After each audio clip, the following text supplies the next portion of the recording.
Hello, chess friends! What do you know about pawns of the same color standing on the same file? Are they strong or weak? Should we avoid them at all costs, or is it okay to create them occasionally? And how many pawns can make it to the same file with valid chess moves? Let's find out in this video.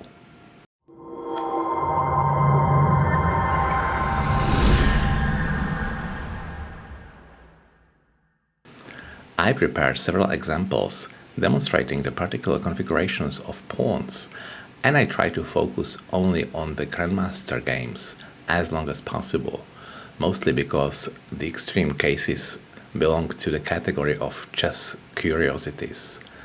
Let's start with doubled pawns. Doubled.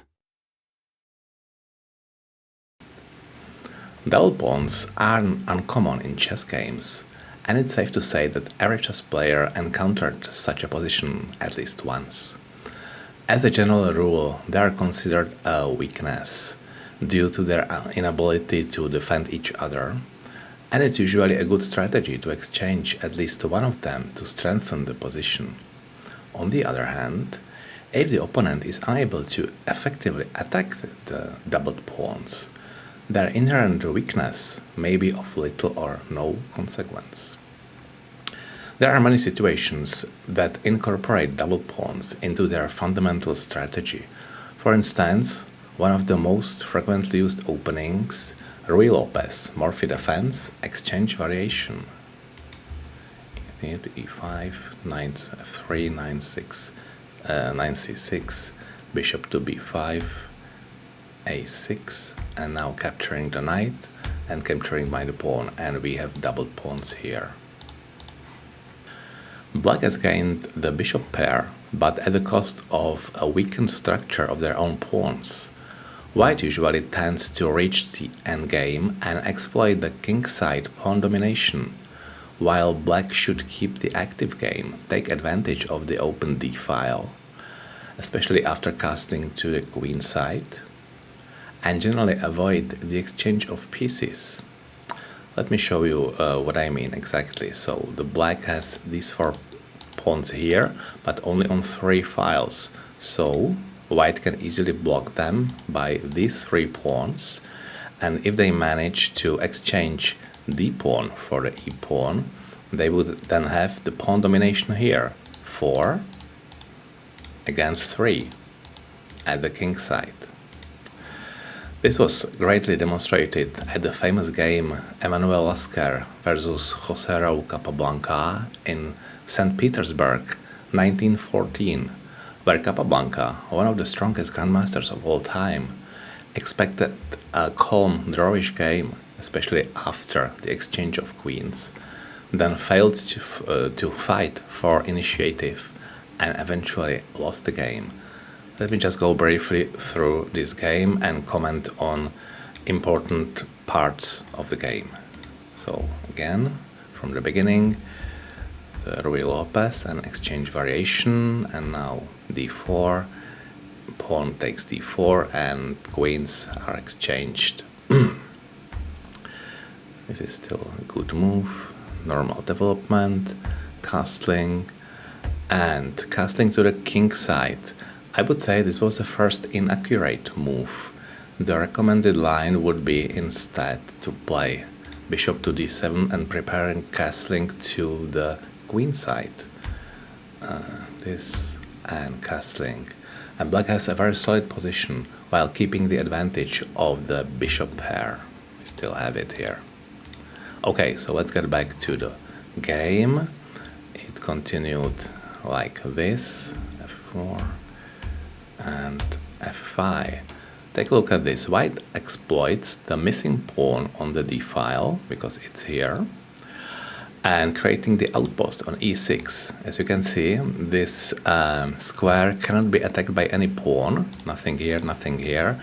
So when white manages to put a knight or bishop here, which will actually happen with the knight, they will have a great positional advantage.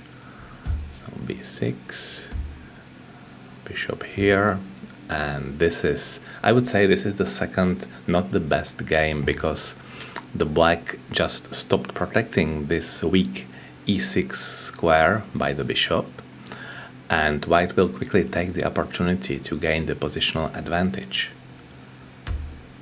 Right. Although black will get rid of the double pawns in the next move, white will slowly escalate the positional advantage, which will eventually lead to a well-deserved victory. Okay, this, and we are already moving to the target destination, and it's there. So black is forced to do some defensive moves. Let's make it quicker in this part. Okay, nothing too important happened. And yeah, to the king side, knight. And now white made a very important move, opening the h file, which will be briefly occupied and controlled by the rook. There it goes.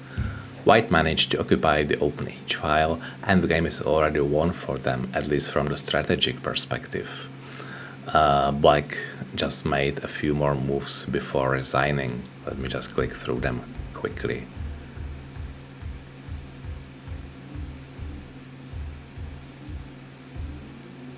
And this is where Capablanca finally resigned. Cool, isn't it? So, let's continue, and now we came to tripled pawns. Tripled. In fact, tripled pawns can occasionally occur at Grandmaster level games as well. I selected a game that was played back in 1967 between former Czechoslovak Grandmaster Lubomír Kavalek and the famous Robert James Fischer, once world champion. Let's go through that. So, standard Sicilian opening. And we will stop right after the triple pawns would be created.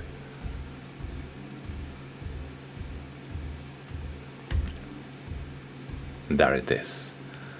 Okay, so in fact it definitely looks like a weakness. There are 3 isolated pawns on the same file, but black already has a material advantage, so it looks great for them.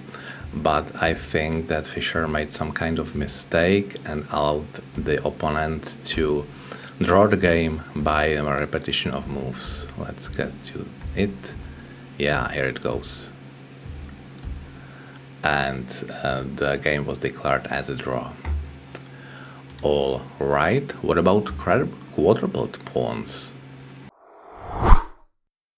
Quadrupled. It happened in a Grandmaster game as well, just for a short while, but still there were 4 pawns on the same file and of the same color, and the player who had them actually won. In fact, the game demonstrates the power of double pawns at c2 and c3. Let me just get there and I'll say a few words about that. So it was between the Dutch Grandmaster John van der Weel and the Czechoslovak Grandmaster Vlastimil Hort.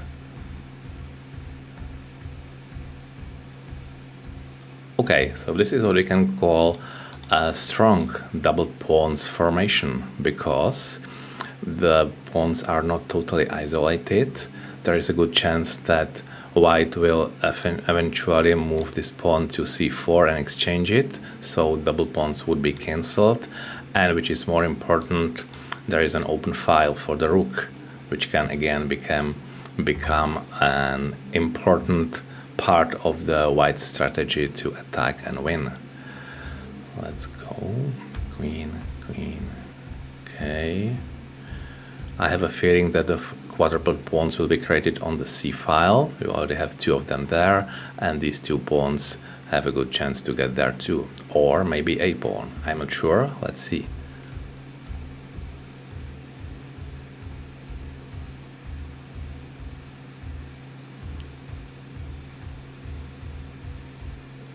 Okay, we have tripled pawns there now. And that's not everything.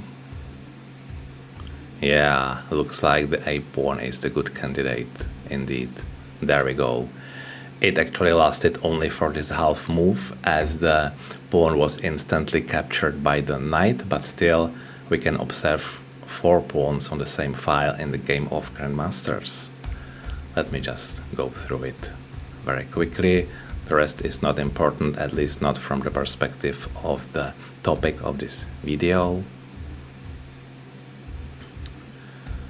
And now black made this move and instantly resigned because it just opened the 7th rank for the queen and it will be devastating for them. Let's just make a few moves that could have probably happened. And there it goes. The knight is lost and the game is lost as well. Alright, so much for the Grandmasters games regarding these multiple pawns on the same file. Let's continue with more theoretical problems, because quintupled pawns, 5 on the same rank, I think it never happened in a serious game, because nobody would make these moves in just voluntarily. Anyway, people sometimes ask how many pawns can appear on the same file following the standard chess rules. The next game is one of the shortest possible ones to achieve this goal and ends with a checkmate. Quintupled. Let me show you. So it's clear that both players must cooperate on creating this formation. Double pawns on e file. Let's continue. Tripled pawns, quadrupled, and finally we will get there with the g pawn to create 5 pawns on the e file and checkmate. That looks nice, doesn't it? Is that all? Of course not. Sextupled. Let's get to sextupled pawns. So, we are not done yet. Here's the extreme of extremes. 6 pawns on the same file and a checkmate. It's fair to say that black greatly helped achieve this curiosity after sacrificing all pieces except both rooks and 4 pawns. Let's get there. Doubled, tripled, quadrupled, 5 on the same file, and we are slowly getting to the result. Sextupled pawns and a checkmate. That's something, isn't it? Okay, thank you very much for watching. I hope you learned something, at least from the perspective of curiosities, and see you next time.